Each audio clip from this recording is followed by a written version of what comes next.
Hello guys. This is Anisip ko, no. Meron tayong i-discuss dito. Tungkol ito kay Amy Marcos.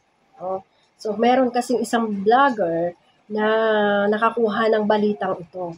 No, doon sa Malacanang at na pag-alaman niya na kung bakit ito si Amy Marcos talaga ay sinisiraan ang kanyang kapatid.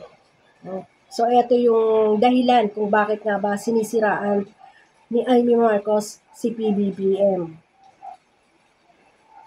So, play natin. Mga ka-BBM, lumalabas na po ang katotohanan at nakikita na po ang kulay nitong si Amy Marcos, no? Yung tunay na pakay kung bakit niya sinisiraan at inaaway ang kanyang kapatid na si President Ferdinand Romualdez Marcos. Basahin po natin mga ka-BBM. Lumiliwanag na po ang ambisyon ni Senator Amy Marcos. Malacanang sinagot ang kritisismo ng senador kay PBBM. Grabe, no? Kaya pala kung walang yain ni Senator Amy Marcos ang kanyang kapatid na si President Bongbong Marcos, ayun pala ang talagang katotohanan na itong si Senator Amy Marcos ay malaki po ang inggit kay President Bongbong Marcos na ang sinabi niya na dapat siya ang panganay at dapat siya ang naging presidente dahil daw po doon po sa mga nalalaman niya at Ayun, no? So, dapat daw talaga. Kaya pala sinisiraan ito ang kanyang kapatid, ang kanyang sariling kapatid, no? Pero alam nyo, marami na talagang lumalabas na chismis, no? Hindi naman pala daw yan kapatid ni Amy Marcos. So, hindi sila, kung ganun pa man, hindi sila talagang tunay na magkapatid. Hindi sila full-blooded, no? Magkapatid lang sila sa ina. Kaya ganun na lang. Meron bang kapatid? Wala akong nakitang kapatid na ganito ang trato, no? Na lalong-lalo na ang ginagawa ni PBBM ngayon ay talagang napakarami ang umaayon sa kanya. At wala kaming nakikita, lahat kaming loyalista, wala kaming nakikitang masama sa ginagawa ng kapatid niya. At ang pinaparatang nilang adik itong presidente natin ay wala kaming nakikitang ganun, no? Alam naman natin, no? Siguro naman hindi tayo tanga pagdating sa mga attitude ng mga nagdudroga. Walang-wala yung kay PBBM. So, yun nga, may ambisyon talaga itong si Jaime Marcos. No, na gusto nga raw talagang maging presidente dahil panganay ito, maraming nalalaman. Dahil nga siya ang panganay, syempre siya ang unang matuturuan ng ating dating Pangulong Ferdinand Marcos. No? Siya ang makakaalam ng mga ginagawa ng ating Pangulo noon. Kaya yan ang ibinibida niya sa ating Pangulo ngayon. Na syempre pangalawa lang itong si PBBM at malaki yung agwat nila. Kaya siya ang pinapalabas niya na siya ang maraming alam. No, alam naman natin yan kahit ako, yun din ang hinala ko dyan.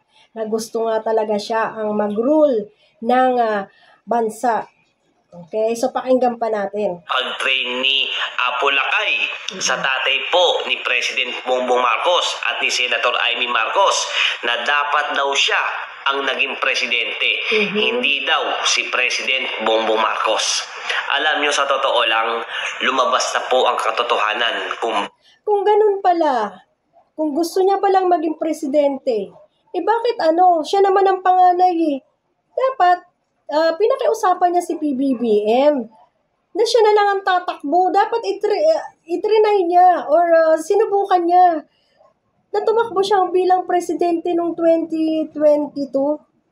No? Para nakita niya kung talagang mananalo siya. At gusto siya ng tao bilang presidente. Ang alam ko, alam niyo naman kung ilang taon na ako, ha? Alam ko na si Amy Marcos noon ay nasa isang tabi lang yan. Senador yan noon pa, pero never yan popular. Hindi siya sikat. Ngayon lang siya naging sikat dahil sa mga pinaggagawa niya sa ating presidente, no? Ngayon lang siya naging talk of the town dahil sa panggaganyan niya sa presidente at dahil sa pagsasang-ayon niya rin sa mga Duterte, sa pag-anib niya sa mga Duterte, no? Bakit sinisiraan ni Senator Amy Marcos ang kanyang kapatid, no? Kapatid sa kapatid, no? Nag-aaway. Dahil po, ang may dahilan niyan ay walang iba kundi si Amy Marcos, no? Kaya pala, ganun po yung galit niya sa kanyang kapatid at inggit, no? Kaya niya pala hinihila pababa yung mismong kapatid niya bilang isang presidente. Hindi lang hinihilang pababa, sinisiraan niya na walang nagagawa sa taong bayan, na hindi inuuna ang taong bayan. 'Di ba sabi niya nga, hindi inuuna ng pamahalaang ito ang taong bayan. Mahirap pa rin ang taong bayan. Nandoon nakatatak sa utak niya na walang nangyayari sa taong bayan, hindi naaaksyonan yung mga pangako, hindi natutupad yung mga pangako. Ganyan ang sinasabi ni Amy Marcos. Which is hindi naman totoo. Diba tayong mga taong bayan ay nakikita natin kung ano yung ginagawa ni PBBM at talaga namang nandiyan dyan. Napapakinabangan natin. Okay? Lahat, napapakinabangan natin yung ginagawa ni PBBM ngayon. Pero ang sinasabi niya ay kawawa, naghihirap ang taong bayan, kawawa ang taong bayan. Ano ba to si Amy Marcos? 'Di ba? Alam mo kung hindi lang talaga siya kapatid ni ni President BBM, siguro pinagmumura na rin 'yan. Pero ngayon binabasos-basos na rin siya ng mga vlogger. Pero baliwala lang sa kanya kasi may utak Duterte na rin siya. Alright? Ng bansang Pilipinas. Ganun pala ang nangyayari at ganun pala ang isip ni Senator Amy Marcos. Kaya siya kumakampi ngayon sa mga Duterte. Kaya pinipilit nilang hatakin pababa ang ating presidente. Either gusto niya, kaya siya kumakampi sa mga Duterte kasi gusto niya mamuno ng mas mataas.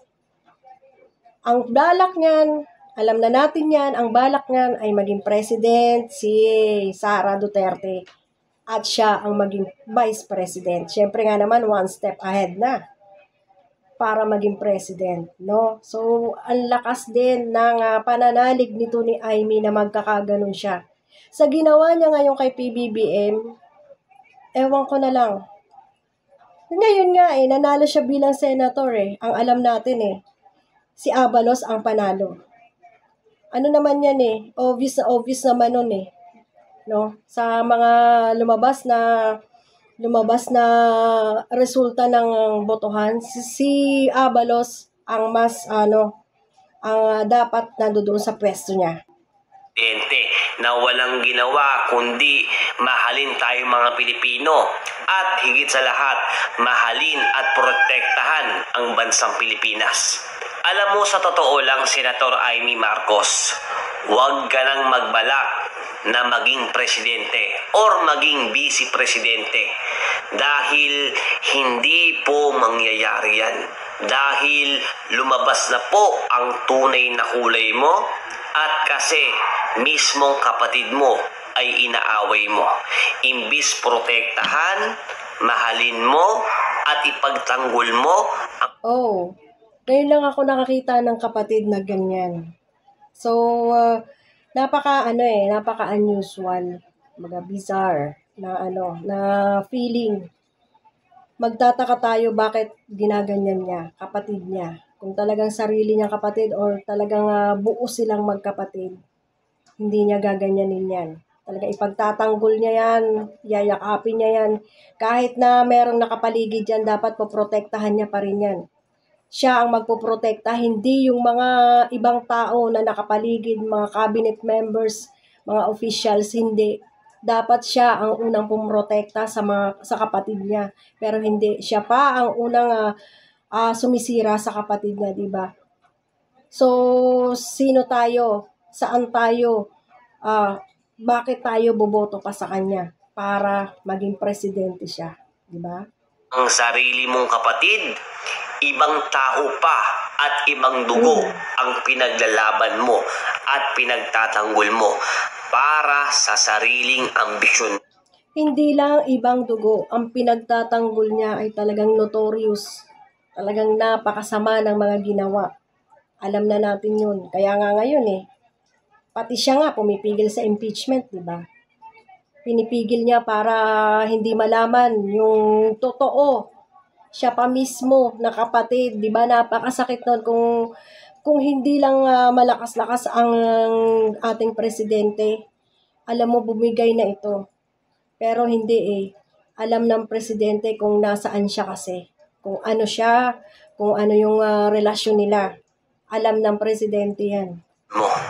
Para sa sariling ambisyon mo, Senator Amy Marcos, mali ang ginagawa mo at mali ang pinapakita mo na ugali sa iyong kapatid na si President Bongbong Marcos na walang ibang hangarin umayos, gumanda at umunlad ang ating bansa. Pero anong ginagawa mo sa mismo mong kapatid?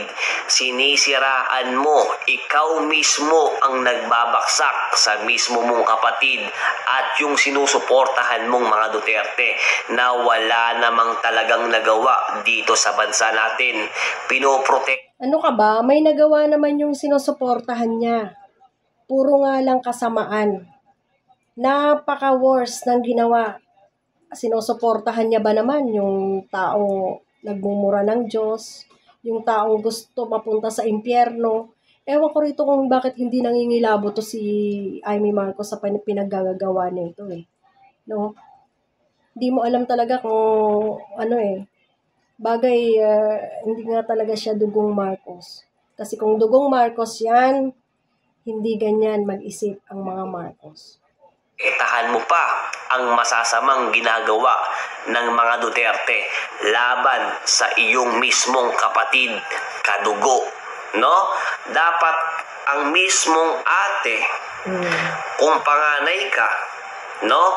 Pahalagahan mo ang iyong mga kapatid. Mahalin mo ang iyong kapatid kung talagang sinusunod mo ng iyong ama na si Apo Lakay. Respetuhin mo ang iyong kapatid na kasalukuyan na presidente ngayon ng Republika ng Pilipinas. At ngayon, Senator Amy, lumabas na ang iyong tunay na kulay. Kaya pala, pilit mong sinisiraan at hinihila pababa ang mismo mong. So yun, no, paulit-ulit na lang to, okay? So yun ang aking reaction. Tama rin ang hinala ko na gusto niya talagang mag-rule ng bansa. At eto nga, para makapag-rule siya, ay tingin niya kasi ang mga Duterte ay napakalakas pa sa bansa. So tingnan na lang natin, ang Diyos na lang yan ang makakapag-desisyon, no? Ang Diyos na lang ang makakapag-desisyon kung ano ang gagawin sa kanya. Ang hahatol kung ano yung gagawin sa kanya dahil nakipag-accomplice or nakipag-kampihan siya sa mga Duterte. Alright? So, yun lang ang ating reaction ngayon, guys, no? At talagang kahit ako sumasama yung loob ko dahil ginagawa ito ni Amy, samantalang siya ay ginagalang din natin dahil ang alam talaga ng taong bayan ay talagang isa siyang Marcos. No? So, tingnan na lang natin sa mga susunod na araw kung ano ang mangyayari sa mga Duterte na to. Na hope na talagang kasihan tayo ng ating Panginoon at ang ating presidente ay bigyan niya pa ng kalakasan at lagi niyang subaybayan ito, lagi niyang ingatan para sa pag-rule or paghahawak ng ating bansa, laging alalayan ang kalusugan nito, no? Kaya sa ating mahal na presidente ay talagang laban lang, no? Yang kapatid mo, wag mo nang pansinin, wag mo nang dibdibin kung ano yung mga pinaggagawa niyan, hayaan mo siya na mapunta ron, wala rin naman kung talagang ayaw niya, may sarili na siyang mundo, isa pa, matanda na siya, may sarili siyang isip, hayaan mo siyang kumampi dyan sa mga Duterte. Tingnan na lang natin kung ano pa to si Amy Marcos, magigising pa sa mga pinaggagawa niya.